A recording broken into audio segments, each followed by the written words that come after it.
Առողջ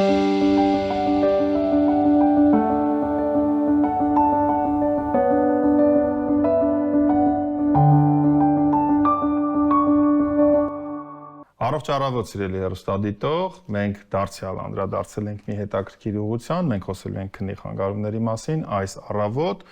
երբ արթնացել ենք քնից արդեն բոլորս կամ որոշներս չենք արթնացել, որոշներս նույնիսկ չենք քնել, չենք էլ քնել, հերթապահությունից եկած մարդ ունենք։ Սիրելի հեռուստադիտող, մենք այսօր ուղղակի չենք խոսի միայն քնի կլինիկական ասպեկտներից, մենք փորձելու ենք խոսել, իսկ կա արդյոք Հայաստանում կազմակերպություն, որը նաև գիտական մակարդակով զբաղվում է այս հիմնախնդրով, այս ուղղությամբ, բնականաբար մենք գիտենք, որ կա եւ ձեր ուշադրությանն ենք ներկայացնում քնի խանգարումների հայկական ասոցիացիայի հիմնադիր նախագահ բժիշկ Սամսոն Խաչատրյանին։ Առողջ առավոտ բժիշկ Խաչատրյան, մեծ ուրախություն է եւս մեկ անգամ ձեզ տեսնել մեր տաղավարում, այս անգամ արդեն այլ դիտանկյունից, այլ դերում եւ այլ կարգավիճակում։ Բժիշկ Ամիրյան գաղտնիք չէ, մենք գիտենք, խոսել ենք դրա մասին, որ բժիշկ Խաչատրյանը երևի թե Հայաստանում քնի բժշկության առաջամարտիկներից է, բոլոր ասպեկտներով՝ կլինիկական, գիտական, հանրային առողջապահական, հանրային հարթակներում։ Ես կուզեի, որ մենք մի փոքր խոսենք քնի խանգարումների հայկական ասոցիացիայի ստեղծման պատմության մասին եւ ինչ հիմնական առաքելություն ունի, ինչ տեսլական ունի, ինչից եք սկսել, որտեղ եք, ուր եք ուզում գնալ։ Շատ շնորհակալություն հրավերի համար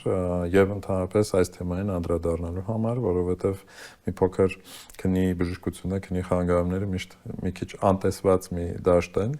եւ գտնվում են տարբեր մեծ մասնագիտական դաշտերի ծայրամասային հատվածներում, բայց իհարկե ունեն իրենց շատ կարևոր դերը նույն նյարդաբանության մեջ եւ շատ այլ ասպարեզներում։ Ինչ վերաբերում է ասոցիացիայի բուն ստեղծմանը, իհարկե Հայաստանը զուրկ չէ քնի խանգարումներից, այդպիսի պացիենտներ շատ են լինում եւ դրա այդ խնդիրների մասին բարձրաձայնելու, դրա վերաբերյալ թե հասարակությանը, թե բժիշկներին եւ բուժ աշխատողներին կրթելու հարցով պետք է ինչ-որ մի մարմին լինի, կազմակերպություն, որը որ կվերցնի իր վրա դա, եւ դա ընդունված պրակտիկա է, կարծում եմ դուք էլ շատ լավ գիտեք նույն օրինակ ցավի բժշկության ասպարեզը առաջ տանելով։ Ես կարծում եմ, որ բավականին կարևոր եղավ, որ մենք ձգտեցինք հիմնել այն, որովհետև քնի բժշկությունը ինքը բավականին մուլտիդիսցիպլինար, այսինքն շատ տարբեր մասնագիտություններ համախմբող դաշտ է, երևի ամենամուլտիդիսցիպլինարներից է, մենք կարող ենք այստեղ վիճել ցավը թե քնի բժշկությունը, բայց ցավի զվի պատմությունն է դառնում։ Այո, բայց իրականում դրա անհրաժեշտություն չկա, երկուսն էլ բնականաբար շատ կարևոր են, իմիջիալոց իրար հետ ավելին դրանից ելնելով մենք որոշեցինք ոչ թե վիճել կամ մրցել, մենք փորձեցինք եւ ստացվեց, կարծում եմ, միավորել, համագործակցենք եւ այդ պատճառով օրեր առաջ Առողջապահության ազգային ինստիտուտի ենթակայությամբ գործող հանրապետական կամ ազգային գիտաբժշկական գրադարանում կնքեցինք համագործակցության ուշագիր եւ մեծ հույս ունեմ, որ կարող ենք համատեղ ուժերով առաջ տանել անշուշտ եւ առանձին եւ փոխկապակցված ասպեկտները։ Դա շատ կարեւոր է եւ շատ շնորհակալ ենք մեր ասոցիացիայի կողմից։ Նմանապես դա կբերի նրան, որ իմացությունը խնդիրների եւ փոխկապակցվածությունների ավելի կբարձրանա, որովհետեւ հենց դրա վրա էլ հիմնված է այս ասպարեզը, որպեսզի առաջնային մասնագիտությունների տեր բժիշկները իրենց թեկուզ առօրյա պրակտիկայում միշտ մի փոքր տեղ տան, օրինակ քնի խանգարումներից գոնե 1-2 հարց տալուն, որովհետեւ ես կարող եմ 1-2 օրինակ երևի բերել, որ զուտ պատկերացնեք, օրինակ նույն սրտաբանը, ով որ բուժում է զարկերակային գերջնշում, եթե ինքը չհարցրեց մի քանի հարց կապված քնի հետ, քնի շնչառության հետ եւ այլն, նա բաց կթողնի քնի ապնոյի հավանականությունը, իսկ քնի ապնոյն էլ հենց իր գործին խանգարող այդ թաքնված մի գազան է այնտեղ գիշերը նստած, ով որ ինքը տալիս է 3 դեղ, 4 դեղ, որպեսզի այդ զարկերակային գերջնշումը մի կերպ հսկի, բայց պարզվում է, որ տակից հակառակ ուղղությամբ գործանող մի պրոբլեմ կա, գազան կա։ Իրականում իրոք շատ բավականին այսպես պրոբլեմատիկ գազան է, այն առումով, որ թաքնված է, շատ հստակ չէ, դա փուշ չի, որ մտնի ցավա եւ ստիպված ինչ որ գործ ձեռնարկես այդ ուղղությամբ։ Մաքուր հայերեն ասած տակից աշխատող վատ մի խնդիր է, որը որ տարիներ կարող է այդ պացիենտը ունենալ եւ շատ բարի կլինի այն բժիշկը, որ առաջինը կմտածի դրա մասին եւ կուղղորդի դիագնոստիկայի։ Դա վերաբերում է թե նյարդաբանության ասպարեզին, թե էնդոկրինոլոգիային, թե ընդհանուր թերապևտիկ պրակտիկային, շատ։ Ես այս ասպարեզում երևի իրար հետ հանդիպում են, իրար հետ ոչ այնքան կապ ունեցող շատ մասնագետներ, օրինակ մի կողմից կարող է լինել հոգեբույժ, հոգեբան, մյուս կողմից լինել օրթոդոնտ, դիմացնոտային վիրաբույժ։ Ինչու՞ չէ նաև վիրաբույժները ընդհանուր վիրաբույժ առնչվում են բարիատրիկ վիրահատությունները իրականացնելու ճանապարհին արդեն սկսեցին կանոնվել հենց եւ համադրվում են առաջին հայացքից ոչ համադրելի մասնագիտությունները եւ երևույթները եւ սա առողջապահության ֆանտաստիկաներից մեկն է։ Հրաշալի է, ես շատ ողջավորվում եմ, երբ մենք իրապես միջգիտակարգային հիմա քննարկման ենք բռնվում աստիճանաբար, որովհետև շոշափում ենք յուրաքանչյուրիս սիրելի ուղղությունը։ Այնուհանդերձ վերադառնալով քնի խանգարումների հայկական ասոցիացիայի հիմնական առաքելությանը, հասկանալի է դառնում, որ դուք ուզում եք համապարփակ զարգացնել այս ոլորտը, թե գիտական, թե կլինիկական եւ թե մնացած հանրային հնչեղության ասպեկտներում, ինչ հնչեղ նախագծեր եք արել, որ կուզեիք հիշատակել եւ իսկապես որտեղ եք հիմա ու ինչ տեսլական ունեք։ Իրականում տարիների ընթացքում բավականին շատ կրթական միջոցառումներ ենք իրականացրել, այսպես երևի երկար կստացվի թվարկելը, բայց դրանք տարբեր այսպես մասշտաբի կրթական միջոցառումներ էին, սկսած սեմինարներից, միջդիսցիպլինար թեմատիկա ունեցող workshop-եր, ինչ որ master class-եր, նաև միջոցառումներ ենք արել ոչ թե մասնագիտական դաշտի համար, այլ հանրության համար, նույնպես փորձել ենք թե on-line հարթակում, թե անմիջական այդպես դահլիճային, այսպես ասած, հանդիպումների միջոցով տարածել այդ ինֆորմացիան, պրես կոնֆերանսներ բազմաթիվ կազմակերպվել են, լրագրողների հետ աշխատանքը բավականին ինտենսիվ է եղել։ Եվ պետք է ասել, որ տարիների ընթացքում մենք զգում ենք, որ այսպես սառույցը կոտրվել է, շատ բան ավելի լավ վիճակում է, ունենք ավելի շատ բժիշկներ, ովքեր մտքում պահում են այդ խնդիրը եւ ուղղորդում են պացիենտներին, հասկանալով դրա կարևորությունը ավելի շատ։ Մենք ունենք որոշ ակտիվություն, օրինակ փորձագիտական գնահատումների ասպարեզում, նույն օրինակ զորակոչի հետ կապված ավելի մեծ ուշադրություն ենք հրավիրել, կամ արդարադատության նախարարության հետ աշխատանքներում, կամ այլ թեկուզ փորձագիտական տարբեր ասպեկտներով առողջապահության նախարարության հետ միանշանակ աշխատանքը միշտ եղել է, որովհետև դաշտը ունի բնական է որոշակի թերություններ, խնդիրներ, օրինակ կան դեղեր, որոնք շատ անհրաժեշտ են, բայց Հայաստանում առայժմ գրանցված չեն, օրինակ վերցնենք նարկոլեպսիայի ասպարեզը, դա չի ասի, որ շատ հազվադեպ հանդիպող խնդիր է, քնկոտության կենտրոնական խնդիր է, եթե վերցնենք մեր տվյալները դեռ այսպես սուղ են վիճակագրական, բայց ամերիկյան տվյալներով մոտավորապես 2-3 հազար մարդուց մեկը ունենում է այդ խնդիրը, այդքան էլ հազվադեպ խնդիր չէ, բայց կյանքի որակի վրա շատ ազդող մարդիկ կա, որ դրա այդ ցերեկային քնկոտության պատճառով դուրս են մնում ուսումնական հաստատությունից, աշխատավայրից եւ այլն, հա, այսինքն այնպես չի որ խարանի են ենթարկվում նաեւ, այո, անարդարացի, շատ ճիշտ է։ Եվ մենք չունենք այդ արտնասնող դեղեր, ունենք քնաբերներ անքնության համար, բայց չունենք արտնասնող դեղեր նարկոլեպսիայի համար կամ քնկոտության համար, հա։ Իդեպ ասեմ, խոսքը գնաց տարածվածության մասին, մենք նաեւ ասոցիացիայով իրականացրել ենք ժամանակին մի մեծ հետազոտություն դռնեդուռ հարցում քնի խանգարումների, քնի սիմպտոմների տարածվածության վերաբերյալ եւ այդպես մոտեցվում է հետեւյալներ, քանի որ Հայաստանում տարբեր աշխարհագրական այսպես եւ գոտիներ են եւ բարձություններ են, մենք փորձեցինք ներառել օրինակ եւ քաղաքային եւ գյուղական համայնքներ ներառեցինք եւ ցածր ծովի մակերևույթից բավականին քիչ տարբերվող եւ շատ տարբերվող բարձունքային գոտիներ ստացվել են բավականին հետաքրքիր արդյունքներ, պետք է խոստովանել, որ բավականին այսպես շատ են տարաբնույթ քնի խնդիրները մեր հասարակության մեջ, ընդ որում կարող է նույնիսկ տարբեր լինել թե գյուղական համայնքները, թե քաղաքային, դա էլ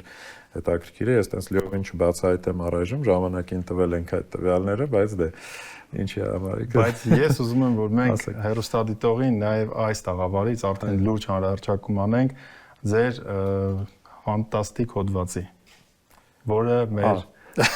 էթնիկ ծագման հետ կապված ինչքան մտքի թռիչք եք ունեցել եւ ինչ հետաքրքիր բան եք արել, սելերստադիտող ավելի ամուր նստեք, վերցրեք ձեր տաք թեյը կամ սուրճը, որովհետեւ Բժիշկ Խաչատրյանը հիմա մի սիրելի հետաքրքիր պատմություն կպատմի ձեզ, որը մենք մանկուց ենք դեռևս լսել ու դրա քնի խանգարումների ասպեկտը կներկայացնի։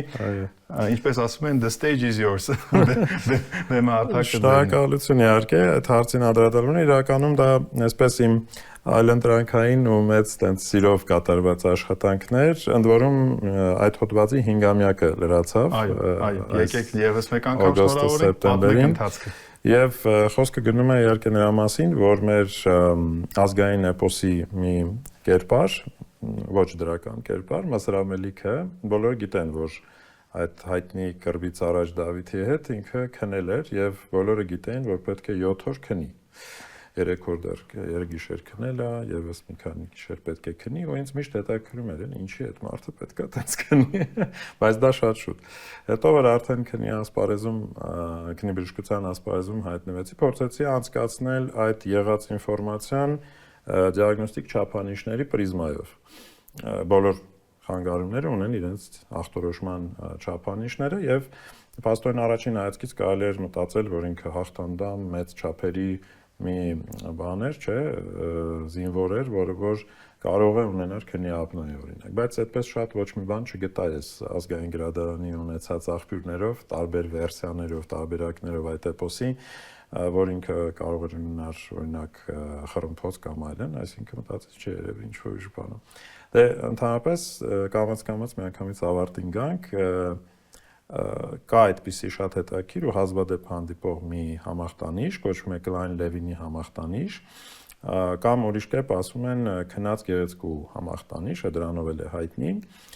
երբ մարդ բոլորովին առողջ ոչ քնկոտ ապրելով իր համար, մեկ էլ ինչ որ օր մտնում է քնի մեջ եւ կարող է օրեր շարունակ քնել, իհարկե այդ տևողությունը տարբեր է, մեկը կքնի 4-5 օր, մյուսը կքնի 1 ամիս եւ ավել նույնիսկ նկարագրված է, այդ հայերեն ասած արչիկ ունեն, մտնում են, եւ փաստորեն անցկացնելով այդ հիվանդության չափանիշներով մենք հասկացանք, որ շատ նման է Կլայն-Լևինի համախտանիշին։ Փաստորեն նույնիսկ եթե էպոսում 1 դրվագ էր նկարագրված, այդ հենց կռվից առաջ, բայց բոլորը, այո, շրջապատում Մսրամելիքի գիտեին, որ 3 օր քնել է, 4 օր դեռ պիտի քնի, այսինքն բոլորը գիտեին, որ նախկինում եղել է, այո, նախադեպը եղել է։ Դա էլ որպես այդպես անգլերեն ասած hypothesize արեցինք, արդյունքում ստացվեց, ես շատ մի սիրելի հայտնի գործընկեր ունեմ նահանգներից, հայ գործընկեր, Հրայր Աթարյանը, ով որ Չիկագոյի Northwestern համալսարանի դասախոս է, իրենց քնի կենտրոնի այո ղեկավարն է, մեր աղեմի շատ լավ ընկերը, շատ գրքեր է գրել, հայտնի անուն է քնի բժշկության ասպարեզում իհարկե Հրայրը, եւ ես քանի որ կասկածում եմ ինքս իմ մտահոգացման վրա, իհարկե իր հետ կոնտակտի մտա եւ փորձեցի հասկանալ ինքը ինչ է մտածում, միանշանակ ինքը նույնպես շատ դրական գնահատեց եւ մենք ամփոփեցինք վերջապես, պետք է ասել, որ շատ երկար տևեց այդ գաղափարի հայտնվելուց մինչև տպագրվել, երևի մոտ 10-12 տարի անցավ, բայց արդյունքում շատ լավ ստացվեց նաև ինչ առումով, որ այն տպագրվեց Sleep Medicine քնի բժշկություն հանդեսում, որը որ քնի բժշկության համաշխարհային այդ ասոցիացիայի օֆիցիալ պետական հանդեսն է, ինքը Elsevier ժուրնալի, այսինքն իրենք էլ իրենց պրոմոցիան ունեն, այսինքն իմպակտը բավականին լավ ստացվեց մեր մշակույթի մասին իմացան շատ մարդիկ, բացի այդ մենք ներկայացրինք այդ դրվագը Մսրամելիքի քնկոտության Կոջոյանի նկարներով այդ հոդվածում, որի թույլտվությունը նույնպես ստացանք ազգային պատկերասրահից, որի համար շատ շնորհակալ։ Այո, փորձեցինք մաքսիմալ մշակույթը, ինչպես գիտությունը եւ մշակույթը կարող են այո, իհարկե միանշանակ շատ հետաքրքիր փորձ էր, չասենք շատ մեծ գիտական գուցե արժեք, բայց մյուս կողմից ստացվում է այսպես, որ քրոնոլոգիայով հավանաբար մենք բանի գիտության մեջ միշտ այդ հավանաբարն ենք ասում, դա առաջին նկարագրությունն է այդ համախտանիշի, այսինքն այդպես է ստացվում։ Գիտեք ինչ եմ մտածում, որ հիմա մեր բոլոր բժիշկ գործընկերները սկսել են բոլոր էպոսի եւ մասնագիտությունների, մենք այնտեղ հնչեղ անուններ ունենք, չէ՞, օրինակ վերգոյի վերաբերյալ գաստրոենտերոլոգները լորերը կարող են Զենո Վոհանի մասին ինչ որ բաներ կատակում են, բայց իհարկե սա ֆանտաստիկայի ժանրից է, սրա համար պետք է մտքրիչ ունենալ, այո։ Հաջորդ հարցս բժիշկ Ամիրյանի հետ եւս հասցրել էինք սա նախապես քննարկել, շատ մեծ տենդենս կա այդ թվում մեր ասոցիացիան, ձեր ասոցիացիան, բացի ուղղակի միջազգային մեր անվանի հայ գործընկերների, այլ գործընկերների հետ համագործակցությունից, ընդունված է, որ անդամակցենք միջազգային ասոցիացիաներին կամ դառնանք ստորաբաժանում։ Ես գրեթե վստահ եմ, որ դուք կամ մասնաճյուղն եք կամ ինչպես որ թույլ է տալիս առավելագույն ստատուսը, կուզեմ ինչքանով է մեր երկիրը նաև այս ասպեկտով իդեմ ասոցիացիայի ներկայացված համաշխարհային արենայում։ Շատ շնորհակալ եմ այդ հարցին անդրադառնալու, որովհետև իրոք դա պարտադիր է կարծում եմ, որ ներկայացված լինի ազգային դաշտը միջազգային ասպարեզում եւ այդպիսի հնարավորություն իհարկե կա եվրոպական կոչվում է European Sleep Research Society, դա համաեվրոպական այդ կազմակերպությունն է, եվրոպական միություն, ընկերակցություն, համայնք։ Այո, մեր մոտ փոքր տարբեր է, բայց այդ միությունը ունի ստորաբաժանում, ավտոնոմ այսպես ասած ստորաբաժանում, որ կոչվում է ազգային քնի միությունների համագումար, հա, ասամբլեա, եւ բոլոր հիմնական երկրների, այսպես ասած, եթե ունեն ասոցիացիա, ներկայացված են այնտեղ եւ դա շատ կարեւոր է, որովհետեւ այդտեղ քննարկվում են այդ մարմնում ենթաստորաբաժանում, ասենք ինչ ասենք, բավականին կարեւոր հենց համաեվրոպական հարմոնիզացիա, ինտեգրման, ստանդարտների մշակման guideline-ներ եւ մի լեզվով խոսելու, նույն ձևով բուժելու, ախտորոշելու այդ ամենը։ Ու այդտեղ շատ հետաքրքիր միքս է Եվրամիության ուժեղ համակարգերով երկրների եւ զարգացող քննիբժշկության երկրների, իհարկե Հայաստանը այդպեսին էր, եւ այդպես հնարավորություն հանդիսացավ ինձ նաեւ դառնալ այդ ստորաբաժանման գործկոմի, գործադիր կոմիտեի անդամ։ Եվ իհարկե ինչ կարող է ես ավելացնել իրենց աշխատանքում, դա նպաստել նրան, որպեսզի այդ տարածումը ստանդարտների դեպի զարգացող քննիբժշկություն ունեցող երկրներ ավելի ակտիվացնենք։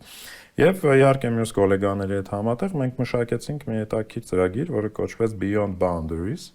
ոնց որ սահմաններից այն կողմ, Անդին, ավելի հետաքրքիր հայերենբառունք, չէ՞։ Որի շնորհիվ մենք փորձեցինք հնարավորություն ստեղծել այն երկրներին, որոնք թեկուզ ունեն ասոցիացիա, բայց ունեն խնդիրներ տեղում, օրինակ ուզում են կրթությունը ուժեղացնել կամ հանդիպացնել այդ միջազգային մարմնի ներկայացուցիչներին իրենց առողջապահության նախարարության ներկայացուցիչների հետ ինչ որ հարց առաջ տանելու եւ այլն, այսինքն բավական այսպես ինդիվիդուալ մոտեցման հնարավորություն ստեղծեցինք, որ դիմեն, մենք իրենց օգնենք։ Այդ ծրագրի վրա այդ կազմակերպությունը համապատասխան գումարներ նախատեսեց, որովհետեւ հասկացան, որ այսպես միայն եփվել իրենց զարգացված սեկտորում եւ չօգնել մյուսներին ներգրավել, այդքան էլ ճիշտ չի։ Ու պետք է ուրախությամբ ասեմ, որ դրա առաջին, այսպես ասած, պիլոտային իրականացումը իրականացվեց հենց Հայաստանում 2019-ին, մեզ մոտ տեղի ունեցավ բավականին մեծ այսպես սեմինար, բացի կրթական սեմինարից նաև արեցինք կլոր սեղան քննարկում առողջապահության ազգային ինստիտուտում, դա առաջին դեպքն էր, երբ որ քննիբժշկությանը նվիրված միջոցառումը ստացավ այսպես բարձր ստատուս առողջապահության նախարարության հովանու ներքո տեղի ունեցավ, եւ դա իհարկե շատ մեծ ուշադրություն գրավեց, մենք ունեցանք մեր ազգային, այսպես ասած, տեսլականը, թե ինչպես։ Իմիջիալոց դա տպագրվեց մեր հանդեսի առաջին համարում, որպես հատուկ հոդված։ Այսինքն կարելի է ասել, որ նույնիսկ լինելով զարգացող համակարգով երկիր, մենք կարող ենք ընդհանուր եվրոպական process-ներում ինչ-որ օգուտ բերել, զարգացնել, ձևավորել եւ այլն։ Ամբողջովին համամիտ եմ ձեզ հետ, առաջ չընկնելով հյուրի կարգավիճակը ձերն է, բայց սա շատ նաև գործընկերային շփում է միայն դասական հարցազրույց չէ, հետեւաբար դուք գիտեք, որ նմանատիպ ասպեկտներում ես էլ եմ շատ ակտիվ եւ ինչու եմ ուզում մենք բարձրաձայնենք, որ մեր մյուս գործընկերների մոտ այդ հավատը եւ վստահությունը առաջանա, պարզապես ցանկություն ձգտում եւ իհարկե որոշակի ներդրում ու ժամանակ է հարկավոր եւ առիթից օգտվելով վերջերս հասկացել եմ, որ հաղորդավար լինելով եւ մեծ լսանի արչեւ խոստումներ տալուց դա ինձ դրթում է գործողությունների, մղում է գործողությունների, ինչպես որ դրթում եմ բժիշկ Ամիրյանին գնալ եւ դառնալ գիտությունների տեխնացու եւ աշխատել, եւ հիմա եւս մեկ անգամ հիշեցնում ենք ամբողջ հայության առջեւ։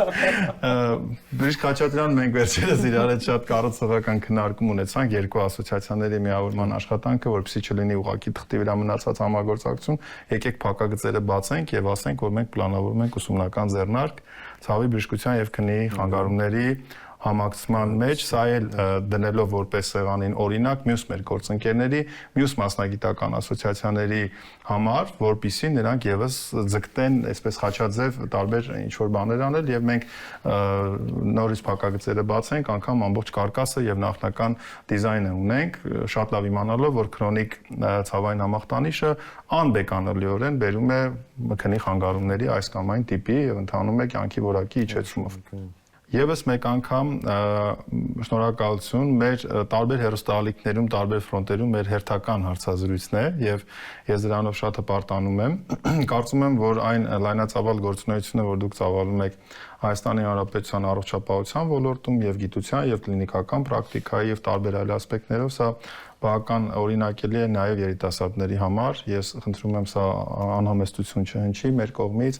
Իրար գովք չենք անում, բայց շատ կարևոր է նաև եթերից դա հնչեցնել, որովհետև դուք կենթանի օրինակն եք մատաղ սերնդի եկող մեր գործընկերների, թե ինչպիսին, ինչքան եվրոպացված, ինչքան միջազգային կատեգորիայի բժիշկ կարող է լինել բժիշկը, չլինելով վիրաբույժ նաև։ Կծեմ ձեզ վերջում, հա։ Մի փոքր ուզում եմ շնորհակալություն հայտնել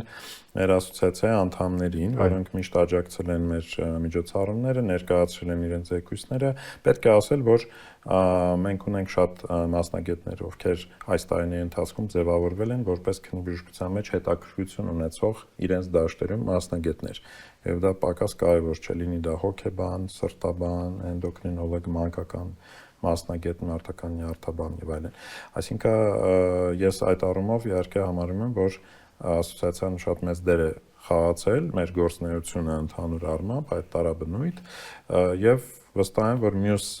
ասոցիացիաները նույնպես այդ օրինակները ունեն եւ կունենան, ընդհանուր առմամբ շատ շնորհակալ ենք, որ անդրադառնում եք այս թեմային։ Միշտ սիրով, մեզ համար սա մեծ պատիվ է, ես եւ բժիշկ Ամիրյանն իսկապես նաեւ մեր բոլոր մյուս գործընկերները, ես էլ առիթից օգտվելով շնորհակալություն հայտնեմ այն մեծ թիմին, որ ջանք ու եռան չի խնայում, որ առողջ առավոտ նախագիծը նոր թափ հավաքի, նորարարություններով հանդես գա, թեկուզ եւ ամենանորարար մեդիա ռեսուրսները չենք ծախսում, ամեն ինչ չենք ցուցադրում, վիզուալիզացնում, ավելի շատ մոնտաժի վրա ժամանակ, բայց ինչպես ասում են, ամեն անգամ խոսում եք ամենակարևորի մասին։ Կոնտենտը առողջության շուրջ է, փորձում ենք անդրադառնալ նորովի, յուրովի եւ կարծում եմ, որ մեր հավատարիմ հեռուստադիտողը ամեն առավոտ ուշի ուշով սպասում է, մենք ամենայն դեպս ձեր համար ենք աշխատում եւ հույս ունենք, որ դուք իսկապես սպասում եք մեր եթերներին։ Շնորհակալություն բոլորիդ, շնորհակալություն ձեզ։ Այսքանով ամփոփենք, որպեսզի նորից հանդիպենք։ Առաջ